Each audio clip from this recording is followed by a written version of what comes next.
Excommunier veut dire simplement que tu n'es pas en communion avec l'Église. Comme la FSSPX. La FSSPX n'est pas en communion avec l'Église. Moi, je vous conseille, faites ce que vous voulez, mais de quitter la FSSPX. On ne peut pas rentrer dans une Église qui dit que les papes sont des faux papes. Vous ne pouvez pas être en accord avec l'Esprit Saint et dire que l'Église de Jésus-Christ ment. C'est impossible. Mais c'est un manque de foi total et radical. Tu ne peux pas dire que tu aimes Jésus et ne pas aimer son Église. C'est absolument impossible. En plus, Jésus-Christ a dit que son Église, elle est sainte et sans tache.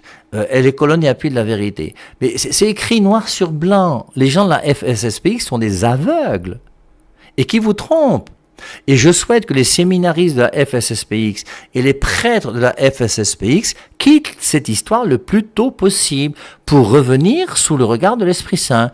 Et vous verrez que lorsque vous allez revenir à la véritable Église catholique, vous allez commencer à respirer et à voir que l'Esprit Saint est avec vous. Ça ne peut pas être autrement. L'Esprit Saint existe, il est vivant. Donc c'est pour ça que quelque part, il faut quand même qu'on mette les choses au clair. Alors... je vais changer mon Wi-Fi pendant, c'est pas maintenant une seconde ou deux, sur ma connexion TikTok, parce que les gens se plaignent, et je pense que maintenant, ça ira mieux. Voilà. Alors, continuons avec les questions. Alors, excommunier veut dire pas de salut? Non. Excommunier veut dire que tu n'es pas en communion avec l'Église. Il y a plein de gens qui ne sont pas en communion avec l'Église qui seront sauvés. Les protestants ne sont pas en communion avec l'Église. Les pentecôtistes ne sont pas en communion avec l'Église. Même, n'en déplaise au père Menas, les orthodoxes ne sont pas en communion avec l'Église. On parle du schisme de 1054. Alors ça l'énerve, il n'y a pas de souci, ça peut l'énerver, moi je m'en fous. Mais la vérité, c'est la vérité. Et c'est en 1054 qu'il y a eu ce schisme avec, malheureusement, nos frères orthodoxes.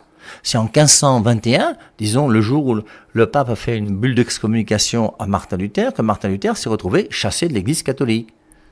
Et Monseigneur Lefebvre a été chassé aussi, et lorsque la FSSPX fera son ordination le 1er juillet, on va chasser tous ces gens-là de l'Église catholique, et je souhaite de tout cœur que les papes ne puissent jamais leur permettre de réintégrer l'Église sans qu'ils ne confessent la foi catholique d'une manière claire et nette.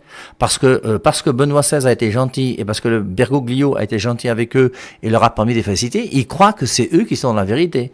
On n'aurait pas dû, quelque part, au bout d'un moment, quand on tranche, et quand on frappe, on frappe. Voilà.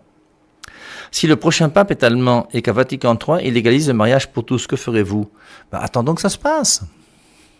Attendons que l'Église nous dise qu'à partir d'aujourd'hui, le Vatican c'est une bordellerie, que l'homosexualité est bonne, que on peut sexer avec les chèvres et les choux et tout ça. Et là, on verra ce qu'on fera ce jour-là. Mais c'est impossible. Et c'est impossible pourquoi? Mais reprenez les Saintes Écritures. Même si notre foi, nous les catholiques, ne repose pas premièrement sur les Saintes Écritures, mais sur la parole de Dieu. Mais les Écritures sont tellement claires. Matthieu 16, 18, Pierre, tu es Pierre, sur cette pierre, je bâtirai mon église, et les portes de la mort ne pourront rien contre elle. Les portes de la mort, c'est le péché. Le péché ne peut rien contre l'église du Christ bâtie sur Pierre. Cette église, c'est celle qui est bâtie sur Léon XIV. Alors, Léon XIV est quand même mieux que Bergoglio. Bergoglio, c'est vrai que lui, il a demandé la bénédiction des couples homosexuels, mais le pape n'est pas l'Église. Et l'Église continue à être fidèle à la doctrine du Christ, même si le pape dit des bêtises. Parce que Bergoglio a dit des bêtises quand il a demandé qu'on bénisse les couples homosexuels. Il faut quand même mettre les choses au clair.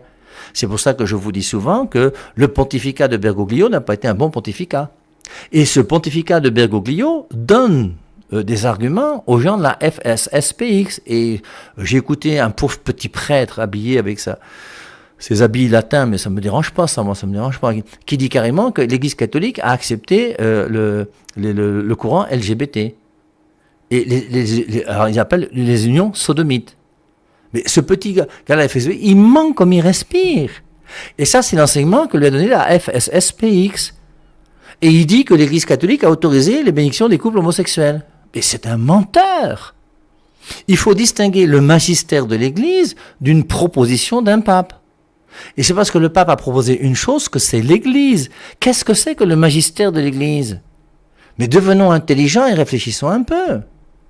Ça devient lourd et pénible. Hein.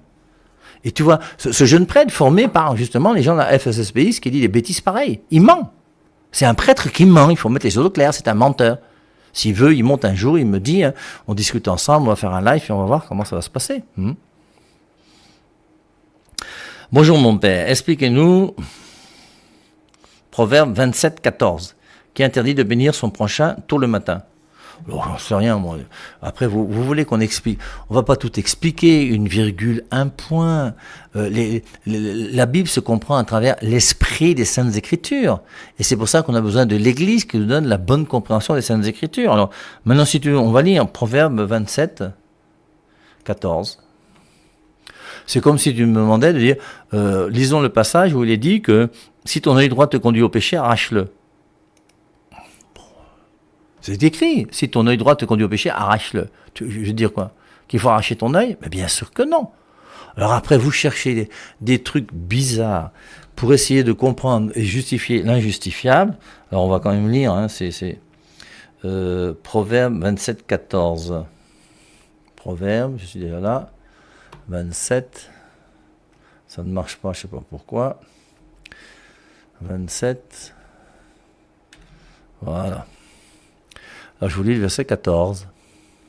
Si tu souhaites du bien à ton voisin en le criant très fort, on pensera que tu lui veux du bien, du mal.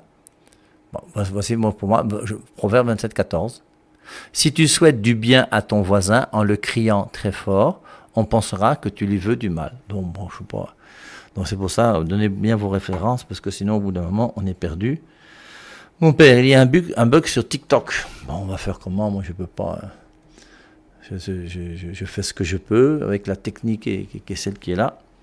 Et on essaie de se battre comme on peut. Comment faire taire les bruits intérieurs pour mieux méditer la parole?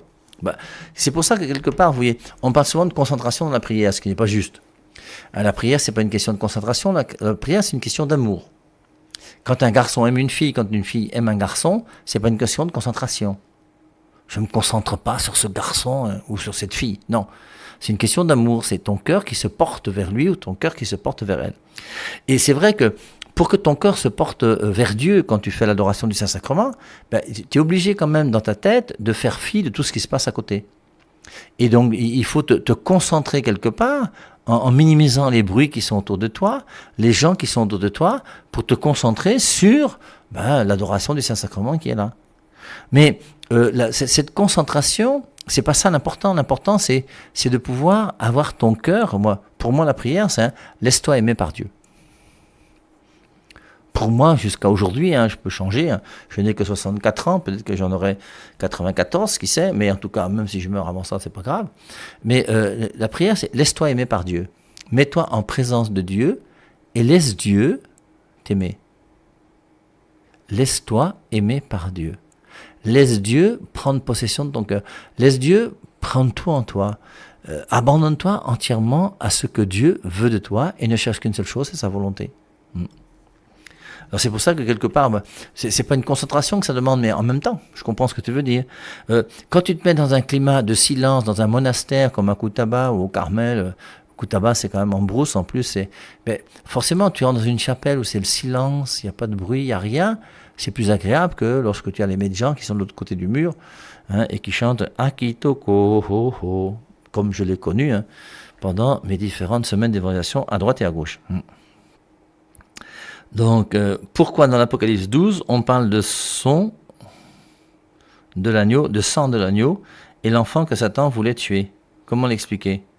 Moi, ce que je te propose, c'est va faire un tour sur ma chaîne YouTube, prends Apocalypse chapitre 12, regarde toutes les vidéos qu'il y a sur Apocalypse chapitre 12. Apocalypse chapitre 12 est très compliqué. En même temps, il faut essayer de comprendre le mieux possible tous les symbolismes qui sont présents, mais c'est pas facile. Parce que, quelque part, vous voyez, vous commencez par Apocalypse chapitre 12, verset 1. Un grand signe dans le ciel. D'abord, c'est un grand signe. Il faut savoir que le deuxième signe, c'est Apocalypse chapitre 12, le verset 3. C'est Satan. Et maintenant, le troisième signe, il est où? Pour vous qui connaissez l'Apocalypse, là. Alors, je vais essayer de vous lire, moi, Apocalypse, chapitre 15 ou 16. Je suis au chapitre 15, verset 1. Puis je vis dans le ciel un autre signe, grand et admirable. Il y a 3 signes. Il y a 7 sceaux, mais il y a 3 signes. Il y a 7 trompettes, mais il y a 3 signes. Il y a 7 coupes, mais il y a 3 signes. Premier signe, c'est cette femme enveloppée du soleil. Alors, quand tu regardes femme enveloppée du soleil, ça veut dire quoi? Alors, nous, en tant que catholiques, la femme enveloppée du soleil, on dira c'est la femme qui est enveloppée de Jésus-Christ. Et on verra à travers la femme enveloppée du soleil l'Immaculée Conception. C'est la lumière par excellence qui éclaire cette femme. Alors maintenant, est-ce que la lumière par excellence, c'est pas la femme dans sa maternité? Comme saint Paul dit dans son épître à Timothée, la première, je crois que c'est au chapitre 5, la femme sera sauvée par sa maternité. Et la grandeur et l'importance de la maternité. Alors après maintenant, dans le ciel, une femme revêtue du soleil, la lune sous ses pieds. La lune sous ses pieds, ça veut dire que la lune est relative à elle. Qu'est-ce qui est relatif à la lune? La lune est relative à quoi? À la terre. Donc on est terrien, on est sur terre.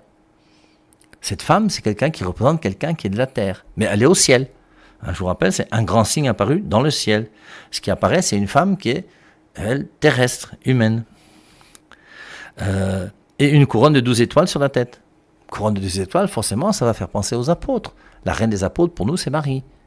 Donc c'est pour ça, c'est à la fois Marie, c'est à la fois la femme, puis la lumière sur la femme. On est... Et on continue. Elle était enceinte et elle criait dans le travail et les douleurs de l'enfantement. On dit que Marie a accouché sans douleur. On fait comment alors? Alors c'est Marie, c'est pas Marie? Si elle a accouché sans douleur, c'est que c'est pas Marie. Alors, est-ce que c'est Marie qui est présente? Est-ce que c'est pas... Il faut relire. Un autre signe apparut dans le ciel. Et voici un grand dragon rouge-feu qui avait 7 têtes et 10 cornes. 7 têtes, 7 c'est le chiffre de la perfection. Donc Satan est parfait dans sa tête. Il est plus intelligent que toi. On ne discute pas avec le diable. C'est pour ça que lors de la tentation du Christ au désert, Matthieu chapitre 4, 3 fois il a répondu, il est écrit. Parce que c'est grâce à ta connaissance de la parole de Dieu que tu seras vainqueur du démon, pas en causant avec lui. Comme a fait Martin Luther pour son discours sur l'Eucharistie, si vous le rappelez. 7 têtes et 10 cornes. Alors 7 têtes c'est la perfection et 10 cornes. Donc on voit, il y a son intelligence qui est au service de son pouvoir. Son pouvoir est plus important que son intelligence. Il y a 10. Sa queue entraînait le tiers des étoiles du ciel et les jetait sur terre. Aucun dragon ne peut jeter une étoile sur la terre. C'est forcément symbolique. Et ça montre qu'il ne respecte pas la création. Voilà. Donc c'est l'anti-père. Parce que le père, c'est le créateur. Alors, moi je veux bien qu'on reprenne l'Apocalypse chapitre 12 comme ça, verset par verset, ça ne me dérange pas. Mais en même temps, l'idéal, c'est va faire un tour sur ma chaîne YouTube, puis regarde et puis tu verras. Et je crois que nous sommes obligés de dire que dans l'Apocalypse chapitre 12, cette femme qui est là présente, c'est la femme dans sa maternité. C'est aussi bien l'Ancien Testament que le Nouveau Testament, c'est la femme qui accouche dans les douleurs de l'enfantement. Et dès qu'une femme est enceinte, ça énerve le démon. Pourquoi ? Et je vous rappelle que là, on est au ciel. Apocalypse chapitre 12, verset 1, verset 3 et verset 7, c'est au ciel. Tout ça se passe au ciel. Et c'est pour ça que c'est le péché du diable qui est présent dans Apocalypse au chapitre 12. On nous présente le péché du diable. Pourquoi le diable s'est détourné de Dieu? Parce qu'il a refusé la maternité de la femme. Et c'est pour ça qu'il cherche à tuer l'enfant et même la mère. Et à cause de ça, il va être jeté sur terre. Et Lucifer va être jeté par Saint Michel Archange. C'est pour ça que Saint Michel Archange est plus fort donc, que le démon. Dans le chapelet, il y a des gens qui disent « Je crois en Dieu », d'autres non. Est-ce normal? Faites comme vous voulez. Moi, je m'en fous. Je suis ouvert à tout, moi. Il faut être bon, simple et vrai. Il faut être bon, il faut être simple, il faut être vrai. Si le fait d'ajouter un nom, sa tête dans ta prière, tu ajoutes. Si tu ne veux pas ajouter, n'ajoute pas. Si tu veux dire ton chapelet, dis le chapelet. Si tu ne veux pas dire le chapelet, dis pas le chapelet. L'important, c'est mène ta vie chrétienne profonde. Vis une relation amoureuse avec Jésus-Christ qui soit radicale et totale. Et mets-y beaucoup d'intelligence, parce que soyons intelligents pour Dieu, quand on voit comment mon peuple périt faute de connaissance, et c'est pas faux. Comment expliquer le pape faillible, mais du juge autre pape déjà mort? Alors, pose bien ta question. Comment expliquer le papa faillible, mais du juge autre pape déjà mort? Je ne sais pas si on fait allusion, on dit qu'un jour on a déterré un pape. Alors je ne sais pas si c'est vrai, moi j'ai lu ça sur les réseaux sociaux, je n'ai pas vérifié parce qu'on ne peut pas tout vérifier non plus. Mais c'est important de vérifier quand même. Et alors il semble qu'on a un pape qu'on a remis dans sa soutane, je ne sais pas quoi, alors qu'il était déjà cadavre, et on l'a jugé post-mortem, je ne sais pas quoi. Bon, ça veut dire quoi? Je pense qu'il faut en comprendre, moi, j'en sais rien. Judas a bien trahi Jésus-Christ, ça ne veut pas dire qu'il faut trahir Jésus-Christ. Et donc, il y a des papes qui ont fait des choses bizarres. Forcément, il y a des papes pêchent. Et l'infaillibilité pontificale, c'est d'une manière particulière, ex cathedra, quand il a tous ses attributs et qu'il est en accord avec l'Église, qu'il professe la foi catholique d'une manière claire et nette, c'est tout. Le pape Léon XIV, comme le pape Bergoglio, lui c'est clair, mais je pense que Bergoglio ne sera jamais canonisé. Il faut que la FSSPX sache quand même que Jean-Paul II a été canonisé. Eux qui prennent pour un antipape, un faux pape, un pape qui est bizarre, qui n'a pas respecté la doctrine de l'Église. Pourtant, il est canonisé par l'Église. Donc, soit vous aimez l'Église, soit vous n'aimez pas l'Église. Et puis, arrêtez-moi vos histoires avec un pied dedans, un pied dehors. Apocalypse 3,16, les tièdes, je les vomis. Il faut mettre les choses au clair. Et pourquoi le pape est infaillible? C'est Luc 22,32. J'ai prié pour toi, Pierre, afin que ta foi ne défaille pas. Et quand tu seras revenu, raffermis tes frères. Et donc, il y a une prière spéciale pour que la foi du pape ne défaille pas. Et c'est une prière de Jésus-Christ. Et je crois que la prière de Jésus-Christ est efficace. J'ai une question pour le père. Est-ce que son propre père l'appelait Père Hervé ou alors mon fils ou Hervé tout simplement? Ma mère m'appelait Petit Canard. VV, enfin, forcément. Même s'il était devenu pape et que, étant pape, je viens à la maison, bon, forcément...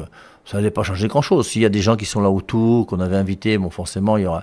Mais sinon, après, mon père allait me dire, va chercher mes chaussons dans la cuisine, et puis voilà. Parce qu'habituellement, quand mon père rentrait du travail, il délaçait ses chaussures, et il enlevait ses chaussures de ses pieds, et ça faisait partie du rituel de la maison, de prendre ses chaussures, de les déposer dans la cuisine, et de prendre ses chaussons, et de les lui apporter. Et quand il était dans son fauteuil, on lui apportait son journal. C'est comme ça qu'on faisait. Et même si j'avais été pape et que mon père est là, j'allais continuer à lui apporter ses chaussures. Si ma mère me dit, va chercher du pain à la boulangerie, ben forcément, je ne vais pas chercher du pain à la boulangerie. Et si je suis chez moi, à la maison, chez mon père et chez ma mère, bon, je n'allais pas mettre non plus ma soutane blanche avec ma calotte sur la tête toute la journée. J'allais mettre torse nu en short, et puis s'il fallait couper un peu de bois dehors, j'allais couper. S'il fallait tondre la pelouse, j'allais tondre la pelouse. Et puis simplement, comme on faisait à l'époque. Il faut être simple, c'est tout. Comment expliquer le pape infaillible, mais juge à l'autre pape mort? Oui, bon, je crois que j'ai répondu, je crois que c'était ça, non? Mon père, s'il vous plaît, tous les papes doivent-ils être canonisés? Non, bien sûr que non. Il y a des papes qui sont des papes véreux. Alors, moi, je pense que pour que Bergoglio soit canonisé par l'Église catholique, ça va être très compliqué. C'est sûr que quand un pape demande qu'on bénisse les couples homosexuels et que toute l'Église refuse, ça montre bien que quelque part, il est quand même un petit peu en dehors de l'Église, notre pape Bergoglio. Et d'ailleurs, je vous rappelle que je vous ai dit sur les ondes de la 100.3, depuis qu'il a été ordonné pape, après même 1 an ou 2, il faut regarder les vidéos parce que moi mais je vous ai demandé qu'on prie pour qu'il meure vite ou qu'il démissionne. Parce que notre pape Bergoglio a toujours été borderline. Léon XIV me semble plus équilibré. Voilà. On verra avec le temps, non? Mais pour le moment, moi j'avoue que j'aime bien Léon XIV. Peut-on vivre la charité sans aimer? Non, parce que charité et aimer, c'est la même chose. Aristote, je crois, dit que la charité, c'est une amitié. Mon père, pas Aristote, saint Thomas d'Aquin, pardon. Mon père, j'ai envoyé mon colo, mais le message n'est pas encore arrivé. Alors, j'ai un problème sérieux avec MTN. Moi, j'ai appelé les gens de MTN, mais j'ai l'impression qu'ils s'en foutent pas mal. Donc, ça va me permettre de leur dire ce que je pense. D'abord, leur logiciel, l'application MTN est complètement nulle. Ils nous prennent vraiment pour des cons et des idiots avec leur application stupide, alors que l'application de Orange Money est vraiment excellente, très belle et agréable. Et puis en plus j'ai appelé une personne pour dire que mes messages MTN ne passent pas, ça passe, il y en a 1 sur 10 qui passe, les autres ne passent pas, je ne sais pas pourquoi. J'ai éteint mon téléphone, j'ai démonté ma puce, j'ai remis ma puce, j'ai fait tout ce qu'on m'a demandé de faire et c'est toujours la même chose. Et j'ai l'impression que les SMS de MTN, en tout cas au moins pour moi, marchent très mal. Si quelqu'un peut me dire comment faire pour que je puisse avoir les messages de MTN qui puissent, à chaque fois que j'en envoie un, partir, ce serait une bonne chose, parce que pour le moment, je vous dis, c'est 1 sur 10 qui s'en va. Le reste, c'est option, message non envoyé, regarder les options, j'ai beau regarder les options, je renvoie, ça ne me sert absolument à rien, tellement je trouve que MTN est nul. Voilà. Merci de m'avoir permis de parler de MTN. Alors, ce que je suis obligé de faire maintenant, c'est que même les messages de MTN, je suis obligé de prendre les messages de Orange Money pour envoyer sur MTN les remerciements pour ceux qui m'envoient quelque chose. Vraiment. Bonsoir Madame Jésus, j'accompagne un ami baptiste qui souhaite rejoindre l'Église catholique. En septembre prochain, il va recevoir le sacrement de communion et fera ensuite entièrement partie de l'Église catholique. Avez-vous des conseils pour l'accompagner au mieux d'ici là? Il assiste déjà avec nous tous les dimanches à la messe. Merci mon père. C'est bien, non? C'est bien. C'est pour ça que, voilà. Et c'est intéressant que les gens de la FSSPX comprennent que les gens reviennent à l'Église catholique, pas à cause du Concile Vatican II, mais parce qu'on enseigne la bonne doctrine de Jésus-Christ. Bonjour mon père, que pensez-vous de la franc-maçonnerie? Sachant que ce sont eux qui ont orchestré la Révolution française, ils ont toujours été contre l'Église et selon moi contribuent à la satanisation de la société par leur forte influence en Europe. Alors, je ne sais pas exactement ce qu'est la franc-maçonnerie, j'ai essayé de me renseigner un petit peu sur eux. On m'a dit que les 3 premiers escaliers qu'on prend pour devenir franc-maçon ou même rosicrucien ou quelque chose comme ça, c'est des choses dans lesquelles il y a une sorte de syncrétisme avec l'Église qui est. Et puis un jour, j'avais comme discuté, c'était un doigt-là, avec quelqu'un qui s'était converti, qui faisait partie des membres très influents. Je ne sais plus si c'est la Rose-Croix, la franc-maçonnerie. Il disait qu'au bout d'un moment, tu ne peux plus être catholique et faire partie des grandes loges. C'est pas possible. Alors, on avait discuté ensemble jusqu'à 2h du matin, c'était très intéressant. Malheureusement, je n'avais pas enregistré notre discussion, mais c'était bien, je garde un très bon souvenir. Et alors, mais l'Église nous dit bien qu'on ne peut pas être franc-maçon, rosicrucien et catholique. Je crois que pour les francs-maçons, c'est clair. Les rosicruciens, je crois que c'est la même chose. Voilà. Donc c'est difficile d'être les deux en même temps dans notre Église catholique. Peut-on communiquer aux messes dites en latin? Mais, alors, il y a deux choses. La messe en latin n'a jamais été une messe diabolique. La messe en latin, c'est la messe en latin qui a été célébrée pendant des siècles et des siècles dans l'Église catholique.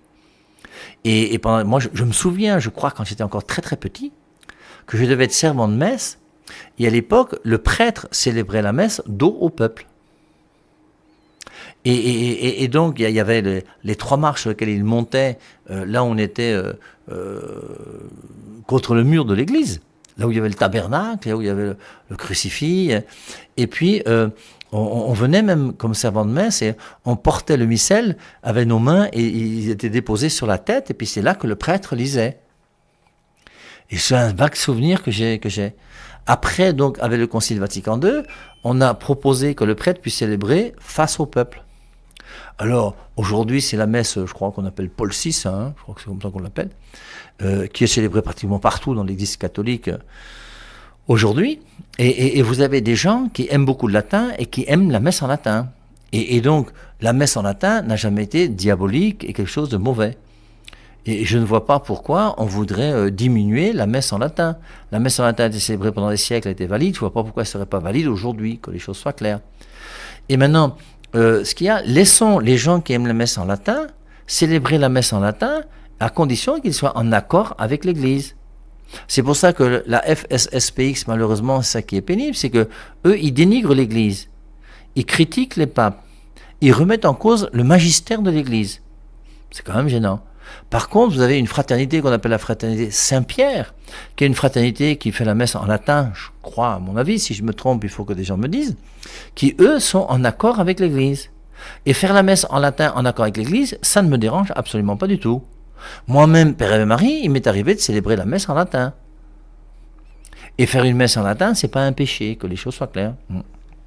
Et on nous demandait même, pendant notre formation, de pouvoir célébrer la messe une fois par mois en latin pour nous habituer, afin que le jour où il y a une messe communautaire avec des Polonais, des Chinois et des Hindous, qu'on puisse, hindous chrétiens bien sûr, qu'on puisse donc célébrer la messe ensemble, et forcément c'est le latin qu'on va utiliser.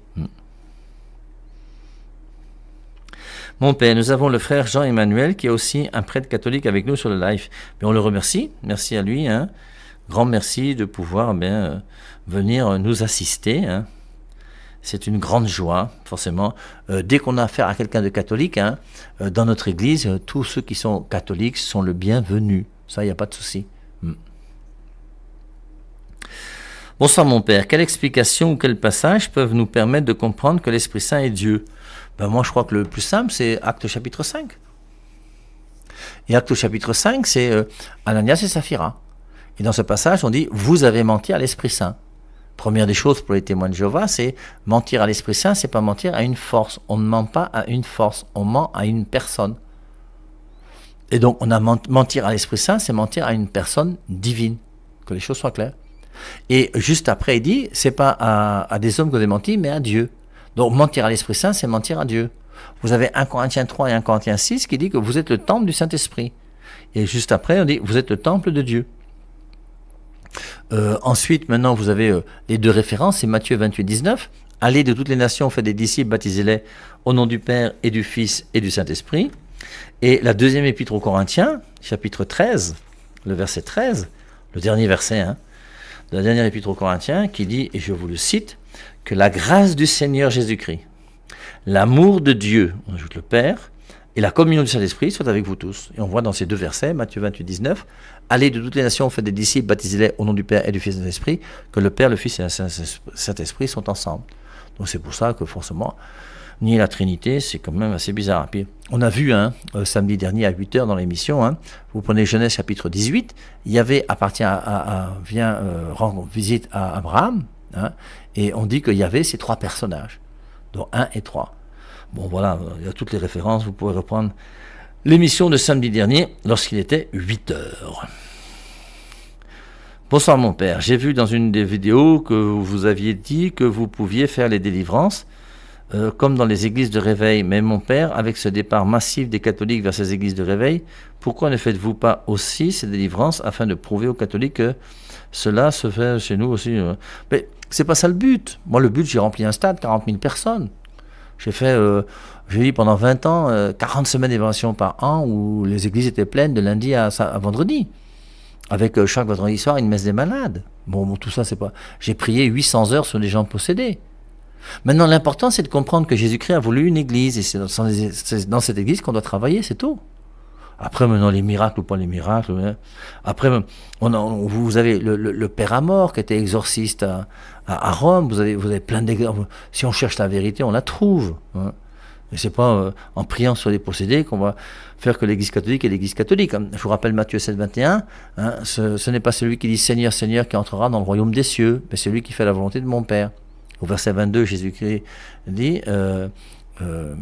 les gens disent, alors Jésus-Christ dit, Matthieu 7, 21, ce n'est pas celui qui dit Seigneur, Seigneur qui entrera dans le royaume des cieux, mais celui qui fait la volonté de mon Père. On lui répond, mais n'est-ce pas en ton nom que nous avons chassé les démons? En ton nom nous avons fait des miracles. Il dit, allez-vous-en, je ne vous connais pas, vous qui commettez l'iniquité. Verset 23, c'est clair, c'est net, c'est propre. Mon père, les sexologues de nos jours conseillent aux hommes de sodomiser les femmes. Or, on sait que Dieu est contre la sodomie. Donc, j'aimerais savoir, mon père, est-ce que ces hommes qui couchent avec les femmes par la nuit iront en enfer? Moi, j'en sais rien, je suis pas là pour envoyer les gens en enfer. Moi, je suis là pour amener les gens au ciel et leur montrer ce qu'est le péché, ce qui est mauvais. Maintenant, s'ils commettent un péché qu'on appelle un péché mortel, tant pis pour eux. S'ils commettent le blasphème contre l'Esprit Saint, ils iront en enfer, c'est clair. Est-ce que la sodomie est un péché mortel? Quand tu sodomises un enfant ou une fille ou un petit garçon, forcément, je pense qu'on est dans des péchés qui sont très, très, très, très, très, très graves. Maintenant, quand il y a une complicité entre un homme et une femme, et que, le péché, à mon avis, est moins grave. Alors, où est la gravité qui fait que vraiment ce sera l'enfer ou pas l'enfer? Moi, j'en sais rien. J'en sais rien. Aucune idée. Mais c'est vrai que la sodomie, à mon avis, forcément, c'est pas quelque chose qui a été voulu par Dieu. D'ailleurs, Sodome et Gomorrhe ont été punis sauvagement parce que, justement, c'était Sodome. Et je crois que les relations sexuelles, c'est pas une relation anale. C'est pour ça qu'il n'y a pas de relation sexuelle entre deux homosexuels. Un homme homosexuel avec un autre homme, au sens strict, ils n'ont pas de relation sexuelle ensemble. C'est des relations anales. Deux femmes homosexuelles n'ont pas de relation sexuelle ensemble. Il faut quand même mettre les choses au clair. Pour avoir des relations sexuelles, il faut un sexe mâle et un sexe féminin. Voilà. Un pénis et un vagin. Bon, je ne vais pas vous faire un dessin. Voilà. Alors, continuons avec les questions s'il y en a. Apparemment, il y en a encore quelques-unes. Dans quel contexte est-ce que vous avez à donner la messe tridentine? Dans quel contexte, comment? Moi, la messe que j'ai fait en latin, j'ai fait seul. Et j'ai fait une autre un jour lorsque je faisais un exorcisme, avec l'accord de l'évêque, bien sûr. Sinon, je pense que... Le frère Jean-Manuel est un père carme. Bien, s'il y a des gens qui sont intéressés par les carmes, n'hésitez pas, vous allez faire un tour sur le site du père Jean-Emmanuel, et puis vous lui demandez. Hein. Nous aussi, on a la chance d'avoir des carmes ici à Yaoundé, des carmes des chauds et des carmes tout court, non des chauds. Hein, avec qui, bon, d'ailleurs, il y a 2 ans, on est parti faire la retraite, nous, les frères de Saint-Jean, chez les Carmes. Et le prêtre qui avait prêché, c'était très intéressant. C'est toujours, pour nous, en tant que religieux, c'est toujours très intéressant d'avoir un religieux qui nous prêche la retraite. Alors, continuons avec les réponses aux questions. Apparemment, là, ça bombarde. Bonsoir mon père, pourquoi dans le signe de croix on passe de la gauche vers la droite et pourtant quand le prêtre encense l'autel, il passe de la droite vers la gauche? Et pourquoi les orthodoxes, eux, font toujours le signe de droite? Je t'assure, si tu savais comme je m'en fous royalement. Je ne sais pas pourquoi. Je ne sais pas. Et ça ne m'intéresse même pas. Et c'est pas parce que tu fais le signe de gauche à droite ou de droite à gauche que Dieu est plus heureux au ciel. C'est pas ça qui intéresse Dieu. C'est pas la droite et la gauche. C'est est-ce que tu mènes une vraie vie chrétienne? Maintenant, tu encenses par la gauche ou par la droite. Vraiment, Alors, il faut de l'ordre. Dans la liturgie, il faut qu'il y ait un ordre. Hein, moi, j'avoue que j'ai mon sens de la liturgie à ma manière. Et habituellement, quand je fais l'offertoire, j'encense l'autel et j'encense jamais le crucifix ni les statues. J'encense le pain et le vin. Et le pain et le vin qui est offert, j'encense l'autel qui est le lieu de l'offertoire. Ensuite, on encense le prêtre parce que lui-même, on l'offre. Et on encense sa foule parce qu'on l'offre. On ne va pas offrir la croix et la Vierge Marie et Saint-Joseph en même temps. Par contre, au début de la messe, oui, j'encense la croix, la Vierge Marie, le Vierge Pascal et tout ça. Alors après, c'est des questions de liturgie. Pourquoi dans la tour de Babel, c'est Dieu qui a semé la confusion entre les hommes qui construisaient la tour pour qu'ils... pas unanime, et aujourd'hui, on se plaint de la multitude de religions. Il n'a pas multiplié les religions. Il a empêché l'homme de s'entêter dans une unité à travers laquelle il voulait se faire Dieu. La tour de Babel, c'est ça. La tour de Babel, c'est l'homme lui-même qui veut construire une tour pour aller au ciel. On ne veut plus avoir besoin de Dieu, mais on veut aller au ciel sans Dieu. C'est ça la tour de Babel. C'est pour ça que, pour ne pas qu'il puisse être dans cet orgueil collectif, bien, il a divisé à travers les différents patois.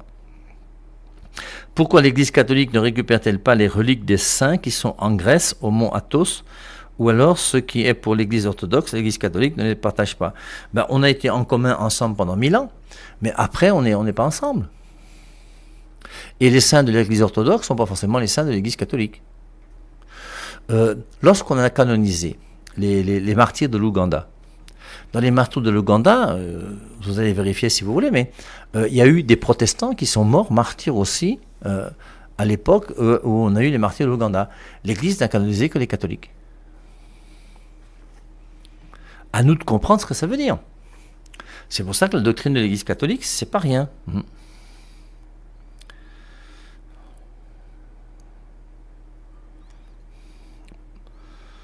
Vous transférez de l'argent pour l'intention des messes en faveur de Saint Xavier.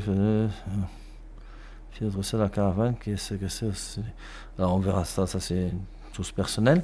Mon père, je suis convaincu que le chapelet est essentiel pour nous les catholiques.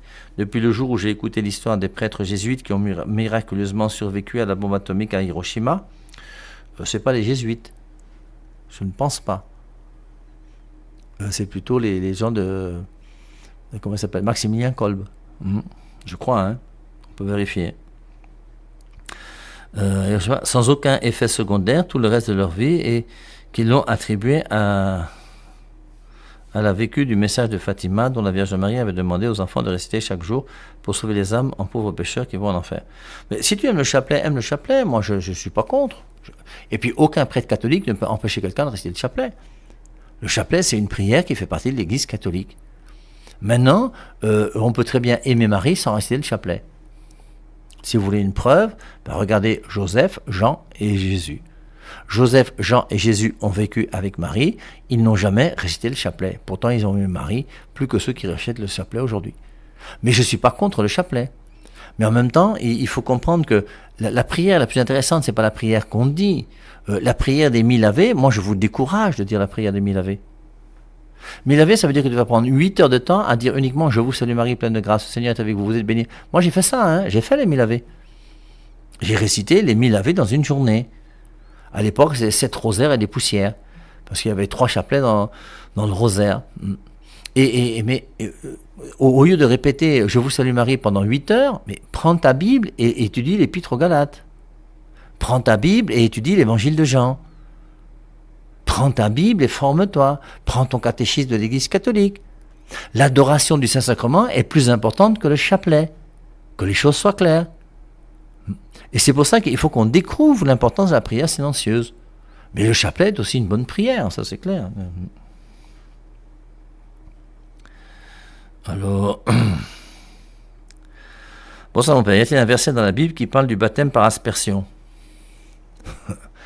Le problème c'est, première des choses, quand on pose la question, est-ce qu'il y a un verset biblique qui parle de notre foi, pour les chrétiens intelligents, ne repose pas sur la Bible? Donc il y a un verset biblique qui parle d'aspersion ou pas, on s'en fout. L'important c'est qu'est-ce que l'Église catholique enseigne. Et ce que l'Église catholique enseigne est plus important que ce que tu lis et ce que tu comprends de la Bible. Si tu peux comprendre ça, c'est que tu n'es pas loin du royaume des cieux. Maintenant, si tu prends Actes chapitre 9, relis Actes chapitre 9, c'est Ananias qui va rencontrer Paul.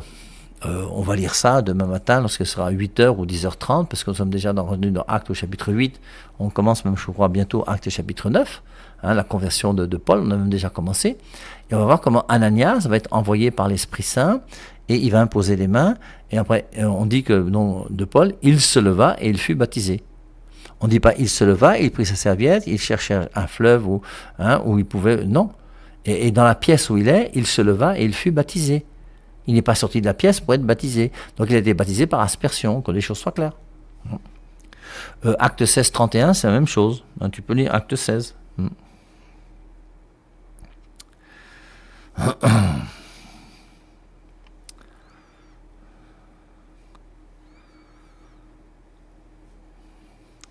Donc, continuons avec les questions. Mon père, que Dieu continue de vous bénir, car à vous, je suis très très très fier d'être catholique. Bien sûr, mais c'est normal. Un chrétien catholique ne peut être que fier d'être catholique. C'est les autres, là, je ne sais pas comment ils font. Mon père, il y a une grande star ici au Cameroun qui est catholique, mais s'est mariée ce samedi au régime polygamique. Ira-t-il au purgatoire ou en enfer? Moi, je ne suis pas là pour juger les gens. Mais si c'est une grande star qui dit qu'il est catholique et s'est marié au régime polygamique, c'est un idiot de foi par rapport à la foi catholique, que les choses soient claires. Donc, continuons avec les questions. Ce matin, sur France 2, chaîne française émission, le jour du Seigneur, la messe était en direct du Cameroun. Ah, c'est bien ça. C'était bien. Ah, je n'étais pas au courant. Sinon, j'aurais pu regarder quand même quelques minutes. Quelle est la différence entre les frères de Saint-Jean et les frères Carmes au niveau du Saint-Patron? Le Saint-Patron des Carmes. Alors, les Carmes, c'est le Carmel. Les Carmel, c'est le Mont Carmel, c'est le premier livre des rois, chapitre 18. Et c'est lié à la Vierge Marie parce que on dit, je sais pas, il y a une dévotion particulière à la Vierge Marie sur le Mont Carmel là-bas en haut, sur le Mont Carmel. Le Mont Carmel, un roi 18, vous savez, c'est Élie qui va couper la tête des 450 prophètes de Baal. Congrégation Saint-Jean, elle est liée à la fête du patron Saint-Jean l'évangéliste, le 27 décembre. Un prêtre un jour a dit, pour certains, c'est pas biblique, pour nous, c'est chrétien. Oui, mais que ce soit biblique ou pas, on s'en fout. Parce que dans le biblique, vous avez le meilleur et le pire. Dans le biblique, vous avez, au nom du biblique, vous avez des gens qui refusent la parole de Dieu. Vous avez des gens qui, avec la Bible, vous enseignent autre chose que la parole de Dieu. La parole de Dieu ne se trouve pas dans la Bible, la parole de Dieu se trouve dans l'Église que le Christ a fondée, qui est l'Église catholique. Et c'est l'Église catholique qui enseigne la parole de Dieu au monde aujourd'hui. Alors quand tu dis ça, on te prend pour un idiot, un imbécile, vraiment. Il est un but de lui-même, orgueilleux, haineux même. J'ai même entendu que j'étais haineux. J'ai pas de haine pour les témoins de Jéhovah, j'ai seulement de la pitié. Les témoins de Jéhovah, c'est quand je les rencontre en route et que j'ai du temps, je m'arrête parce que sinon c'est non-assistance à personne en danger. Il faut mettre les choses au clair. Et j'ai aucune haine. J'ai aucune haine pour Marcelo Tunasi. Cette chose, j'ai pitié de lui. Voir comment on peut mentir d'une manière aussi outrageuse et faire croire qu'on est quelqu'un qui vient de l'Esprit Saint. C'est abominablement honteux, c'est clair. Et puis ce qui m'énerve, c'est tous ces jeunes naïfs qui se laissent berner bêtement par des prédicateurs dessous, qui ne connaissent rien du tout, qui sont des ignares et des ignorants et qui vraiment enseignent le contraire de ce qu'enseigne Jésus-Christ. Ça fait mal au cœur. Mais en même temps, on ne peut pas empêcher les gens de suivre qui ils veulent. Hein. On n'a pas le choix. Donc, et forcément, pour nous, en tant que chrétiens catholiques, les chrétiens catholiques sont, pour moi, la seule église, je mets les orthodoxes de côté, hein, en tout cas, par rapport aux non-catholiques, nous, notre foi repose sur la parole de Dieu. Pour les non-catholiques, leur foi repose sur leur compréhension de la Biblette. Et ce qui caractérise les non-catholiques, c'est qu'ils ont un homme qui a fondé leur église. Nous, c'est Jésus-Christ qui a fondé notre église. Que pensez-vous des messianiques, mon père? Je ne sais pas qui c'est, mais tous ces gens, c'est la même chose. C'est des gens qui ont un fondateur, qui croient que c'est la Bible, la parole de Dieu. Et c'est des gens que moi, je mets de côté. Bonjour mon père, que pensez-vous de la franc-maçonnerie, sachant que ce sont eux qui ont orchestré la question. Pardon. Mon père, comment c'était de célébrer votre première messe? Pouvez-vous nous en parler? La première messe que j'ai célébrée, alors c'est particulier, c'est la première messe que j'ai célébrée, c'est le jour même de mon ordination. J'ai été ordonné le 2 juillet par le cardinal de Courtrai à Fourvière, à Lyon. Et dans l'après-midi, mon père fondateur et la fondatrice des Sœurs Contemplatives m'ont permis de célébrer une messe avec mon père fondateur, parce que mon père et ma mère sont venus, et ils avaient donc leur fille, qui est ma sœur, qui était chez les Sœurs de Saint-Jean.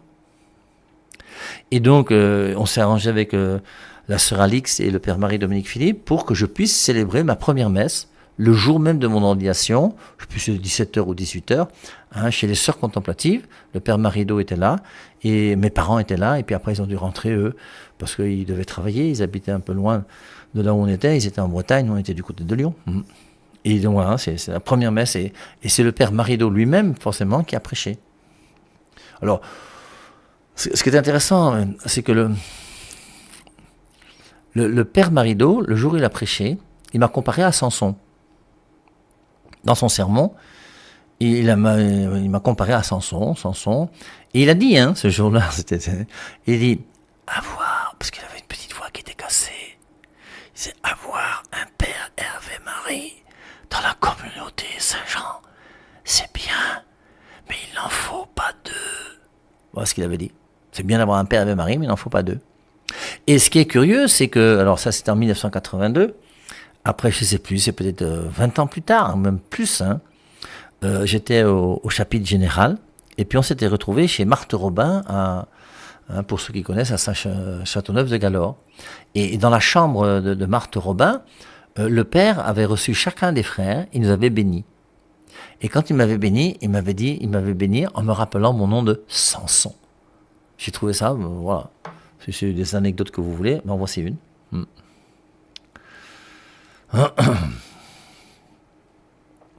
Bonsoir mon père. Pourquoi les autres églises de réveil prennent tellement des références sur Paul et donnent toujours l'impression que Paul est plus important que Pierre? Est-ce que c'est même ça? D'abord, est-ce qu'ils connaissent même la Bible? Moi, je vous assure qu'aujourd'hui, le nombre de personnes qui connaissent réellement la Bible, ils ne sont pas nombreux. Les témoins de Jéhovah ne connaissent rien à la Bible. Les témoins de Jéhovah ne connaissent rien à la Bible. D'ailleurs, quand ils viennent chez vous, ils vous demandent d'abord quel est le thème que vous voulez qu'on développe. Pourquoi? Parce qu'ils n'ont pas 500 références bibliques comme le Père et Marie dans leur tête aujourd'hui. Et donc, il faut d'abord qu'ils étudient, avant d'entrer chez toi, les quelques références avec lesquelles ils vont discuter avec toi. Et c'est pareil pour les pentecôtistes. C'est pareil pour eux. Alors, ils connaissent la Bible mieux que la plupart des catholiques, qui aussi sont paresseux, feignants. Il faut reconnaître que les catholiques, c'est pas les plus grands lecteurs de la Bible sur la terre aujourd'hui. Et on ferait bien de faire un effort à lire davantage la Bible. Mais quelle est leur véritable connaissance? Peut-on dire que d'après l'Écriture, que Paul a été orgueilleux envers les apôtres? Non, absolument pas. Il a une humilité même qui est étonnante. L'humilité de Paul, c'est imitez-moi. Tu peux dire, toi, imitez-moi? Vous avez entendu un pape dans l'Église catholique qui a dit imitez-moi? Saint Paul a dit imitez-moi. Et il ne le dit pas par orgueil, il le dit par humilité. C'est très beau, Saint Paul. A-t-il raidi son cou lors de son voyage à Jérusalem à la rencontre des colonnes de l'Église? Non. Alors, il a rencontré les colonnes de l'Église, je pense que c'est à Jérusalem. Et c'était au moment, à mon avis, du concile. Vers 49. Et c'est là où, de peur d'avoir couru en vain, il a rencontré Pierre, Jacques et Jean, les colonnes de l'Église. Et c'est là où il a dit qu'il n'est pas sûr d'enseigner la doctrine qui est vraiment celle de Jésus-Christ, Il y a des moments où il sait qu'il enseigne Jésus-Christ. Vous prenez 1 Corinthiens chapitre 7, verset 10. J'ordonne aux mariés, non pas moi, mais le Seigneur. Au verset 12, c'est pas le Seigneur, c'est moi qui dis. Donc, il y a des moments où il parle en son nom, des moments où il parle au nom du Seigneur, parce que dans Galates chapitre 1, verset 11, il dit que mon évangile, je l'ai reçu directement du Christ. Et ce qu'il a reçu du Christ, il est sûr que ça vient du Christ, donc il ne discute pas. Mais quand il s'agit de son propre réflexion, il se demande si c'est juste. Et c'est pour ça qu'il est allé voir les colonnes de l'Église pour savoir si ce qu'il enseignait était bon. Il a eu l'humilité de reconnaître que sans l'accord des papes, il est foutu. Bonsoir mon père. Si les pharisiens avaient adhéré au message de Jésus et qu'ils n'avaient été mis à mort, est-ce que ça aurait été un échec de la mission du Christ? Alors je prends. Bonsoir mon père. Si les pharisiens avaient adhéré au message de Jésus et n'avaient pas mis Jésus à mort, est-ce que... Alors ce qu'il y a de bien, nous, c'est qu'on ne fait pas la théologie des si. Si l'arbre de vie n'était pas dans le jardin, si Adam et Ève n'avaient pas mangé, si Satan n'avait pas détourné Adam et Ève, si. On dit qu'avec des si, on mettrait Paris en bouteille. On ne fait pas la théologie des si, on fait la théologie de ce qui nous est révélé. Voilà. Alors, Sébastien me dit qu'il est déjà 19h50, donc je vais répondre aux dernières questions et puis on va se quitter tranquillement pour se dire à demain. Mon père, puisque les témoins de Jéhovah, les évangélistes, etc. sont sortis de l'Église catholique, est-ce qu'on peut encore les appeler chrétiens, puisque un chrétien est celui ou celle qui descend des apôtres? Non, un chrétien c'est celui qui croit que Jésus-Christ est Dieu. Un chrétien c'est celui qui croit que le baptême sauve et reçoit le baptême de Jésus-Christ. Un chrétien c'est quelqu'un qui croit à la Trinité. Les témoins de Jéhovah ne croient pas à la Trinité. Les évangéliques croient à la Trinité. Les protestants croient à la Trinité. Les protestants sont chrétiens. Les témoins de Jéhovah ne sont pas chrétiens. Les adventistes aussi sont chrétiens. C'est pour ça que c'est important de bien faire la distinction entre les deux.